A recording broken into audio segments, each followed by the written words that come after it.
আচ্ছা, তাহলে শুরুতেই আমরা গল্পটা ভালো করে বুঝে নিই। এই যে দুটো ফোন এসেছে, Oppo Reno 15 Pro আর Oppo Reno শুধু 15। এই ফোন দুটো মূলত দুই ধরনের মানুষের জন্য বানানো হয়েছে। মানে যারা কিছু ক্রিয়েট করে, যারা ট্রাভেল করে, যারা কিছু গল্প বানায়, তাদের জন্য এই প্রো ভেরিয়েন্টটা Oppo Reno 15 Pro। আর যারা stylish, reliable, camera focused daily ড্রাইভের জন্য ফোন চায়, তাদের জন্য Oppo Reno 15। তবে এই যে ফোনের কথা বলছি, এই দুটো তো বক্সে কি আছে চট করে দেখে নি। দেখুন, দুটো ফোনের বক্সেই একই জিনিস আছে মোটামুটি। একটা করে মোবাইল, একটা করে charger, USB data cable, SIM ejector pin, quick guide, আর হ্যাঁ অবভিয়াসলি প্রোটেক্টিভ কেস। তাহলে এতক্ষণ যে ফোন দুটোর কথা বলছিলাম, ওহো, বক্স দুটো না, ফোন দুটো। তো ফোন দুটোর বেলায় আমার মনে হয়েছে Oppo এবার ফোন বানাতে বসে এটা নিয়ে ভাবেনি যে কি স্পেসিফিকেশনস দেবো। মানে 200, 500, 1000 এইসব নাম্বারের গল্পে তারা ঢোকেনি, বরঞ্চ তারা ভেবেছে মানুষ দিনে দিনে ফোনটা কিভাবে ব্যবহার করবে। আচ্ছা, এই যে Oppo Reno 15, আমার মনে হয় এই ফোনটাই এই সিরিজের সব থেকে আকর্ষণীয় ফোন। ফোনটা এমনিতে লঞ্চ হয়েছে 45,999 রুপিতে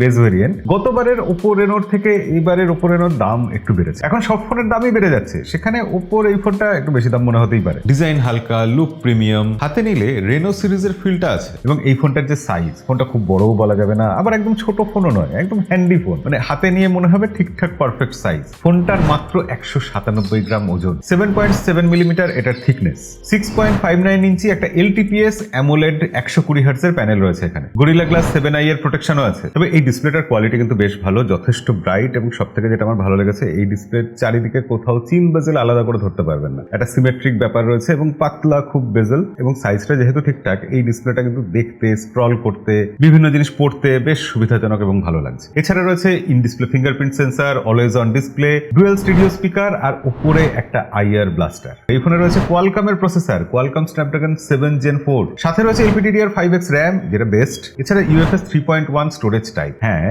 এই দামে UFS 4 হলে খুব ভালো হতো। ফোনটার বেস ভেরিয়েন্টই এসছে 8GB 256GB থেকে। ক্যামেরা বলুন, সোশ্যাল মিডিয়া বলুন, বা লাইট গেমিং টেমিং করবেন, সেক্ষেত্রে সবকিছু কিন্তু স্মুথলি চলবে। ফোন গরমও হয় না, আর সেক্ষেত্রে ব্যাটারি ড্রেন হওয়ার কোনো ড্রামাও নেই। এখানে আছে 6200 mAh ব্যাটারি, আর 80 ওয়াটের ফাস্ট চার্জিং এর কম্বোটা রয়েছে। তবে Oppoর এই ফোন তো গেমিং এর জন্য নয়, এই ফোনগুলো মূলত ফোকাস করেছে ক্যামেরার দিকে। এই ফোনে রয়েছে মেন সেন্সর 50 মেগাপিক্সেলের। এবার কিন্তু Reno 15 ফোনটাতে একটা 3.5x পেরিস্কোপিক জুম লেন্স দেওয়া হয়েছে, আর হ্যাঁ 8 মেগাপিক্সেলের আলট্রা ওয়াইড অ্যাঙ্গেল লেন্স তো আছে। ছবি বেশ ভালো এসেছে, আমরা বেশ কিছু ছবি তুলেছি, সেগুলোর স্যাম্পল তো আপনারা দেখতে পাচ্ছেন। Camera daily life friendly. Oppoর কালার সায়েন্স যেরকম, ছবি একটু বেশি সাদা সাদা হয়ে যাচ্ছে, সেগুলো সোশ্যাল মিডিয়া রেডি। কিন্তু এই ফোনের যেটা সব থেকে আমার নজর করেছে সেটা পোর্ট্রেট কিন্তু খুব ভালো। স্কিন টোন ন্যাচারাল রেখেছে, ব্যাকগ্রাউন্ড ব্লার ঠিকঠাক করেছে। আমি মানছি এটার আলট্রা ওয়াইড অ্যাঙ্গেল ক্যামেরার কিন্তু ফিল্ড অফ ভিউ যথেষ্ট বেশি আছে, কিন্তু এই ফোনের সেলফিও বেশ ভালো। এটা দিয়ে সেলফি তুললে সোশ্যাল মিডিয়ায় ডাইরেক্ট পোস্ট করতে পারবেন। এই ক্যামেরা সেটআপটা না সেই টাইপের ক্যামেরা যেটা পরিবার, বন্ধু,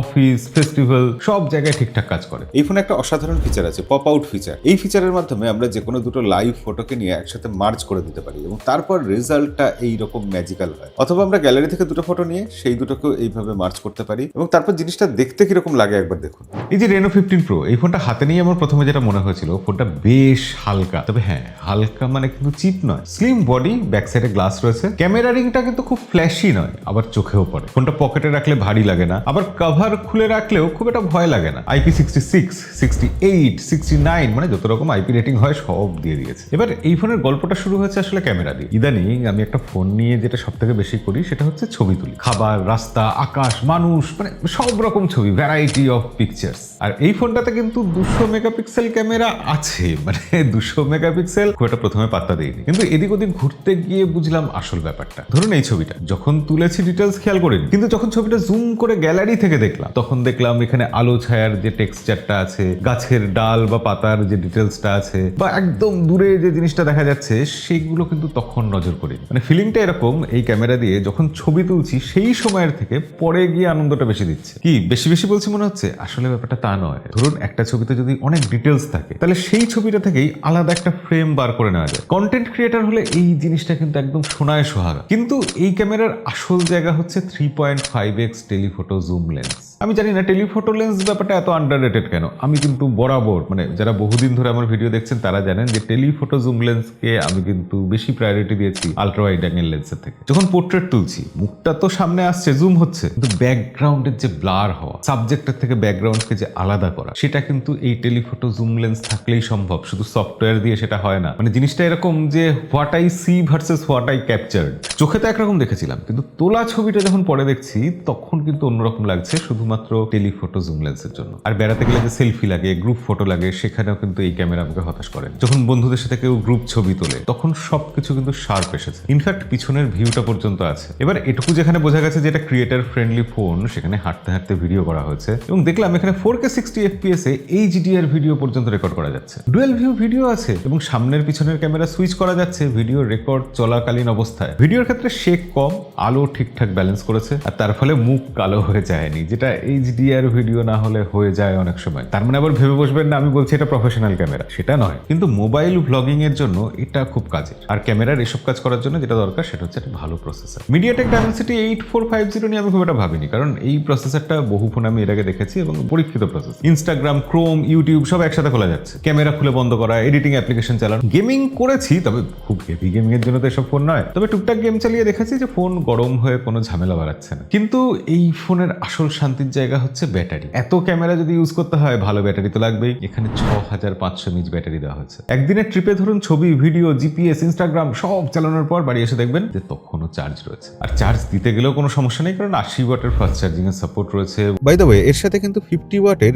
ইয়ারভুক ওয়্যারলেস চার্জিং এর সাপোর্টও রয়েছে। মানে ব্যাটারির ডিপার্টমেন্টটা নিয়ে নিশ্চিন্ত থাকা যাচ্ছে। এবার এর মধ্যে আবার এআই মাইন্ড স্পেস আছে। এআই জিনিসটাকে খুব একটা গুরুত্ব দিই না, এটা তো খুব গুরুত্ব দিইনি, কিন্তু ব্যবহার করতে গিয়ে কয়েকটা অ্যাডভান্টেজ বুঝতে পেরেছি। কিছু বুকিং করতে গেলে সেটা সেভ করে রাখছে, কোনো জায়গায় নাম দেখলো এআই সেটা সেভ করে রাখছে, এবং পরে যখন জিজ্ঞাসা করছি তখন সেটা বার করে নিয়ে আসছে এআই। বিজি মানুষের জন্য না এটা সেকেন্ড ব্রেন বলা যায়। এবং এই দুটো ফোনেই রয়েছে ColorOS 16। ColorOS এখন যে কাউকে কম্পিটিশন দিতে পারে। বেশ কিছু প্রি ইনস্টলড অ্যাপ্লিকেশন আমরা পেয়েছি, তবে সেগুলো আনইনস্টল করে দেওয়া যায়। কিন্তু মুশকিল যেটা, এই ফোনে এখনো কিন্তু হট অ্যাপস, হট গেমস এগুলো রয়েছে, সেগুলো আপনাকে কষ্ট করে ডিসেবল করতে হবে। 5 বছরের অপারেটিং সিস্টেমের আপডেট ব্যাপারটা হ্যাঁ সফটওয়্যারের দিক দিয়ে ভালোই বলতে হয়। ColorOS এখন প্রচুর feature, one of the best ways, কিন্তু তাতে একটা আইকন কাস্টমাইজ করার ফিচার আপনাদের দেখাই। এরকম ভাবে যখন আমরা আইকন কাস্টমাইজ করছি জিনিসটা দেখতে কিন্তু চমৎকার লাগছে। আর হ্যাঁ, অবশ্যই এই ফোনে রয়েছে জেমিনাই ইন্টিগ্রেশন, অর্থাৎ জেমিনাইকে দিয়ে আমরা এআই এর বিভিন্ন রকম কাজ করাতে পারি, যেমন translate, transcribe, circle to search, link to Windows.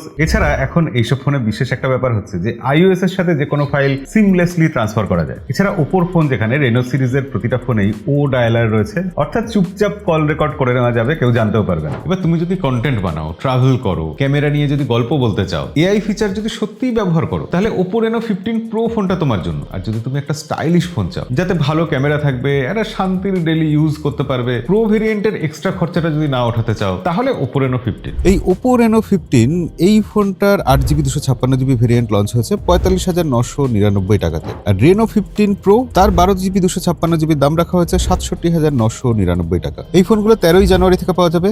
Oppo store, Flipkart, Amazon এসব জায়গায় পেয়ে যাবেন। ফোনের দাম কেমন লাগলো কমেন্টে লিখে জানাতে ভুলবেন না কিন্তু। তো এই ছিল ওপো রেনো 15 সিরিজ। এখানে একটা ছোট্ট মিনি ফোনও এসেছে যেটা কম্প্যাক্ট ফোন। আমার মনে হয় এই সিরিজের সব থেকে আকর্ষণীয় ফোন সেটা। সেই ফোনের ব্যাপারে ভিডিও দেখতে চাইলে অবশ্যই আমাদের কমেন্টে লিখে জানাবেন, তখন সেটা নিয়ে ভিডিও বানানো যাবে। আজকের ভিডিও এই অবধি, দেখা হবে পরের ভিডিওতে। আজকের মতো বিদায়।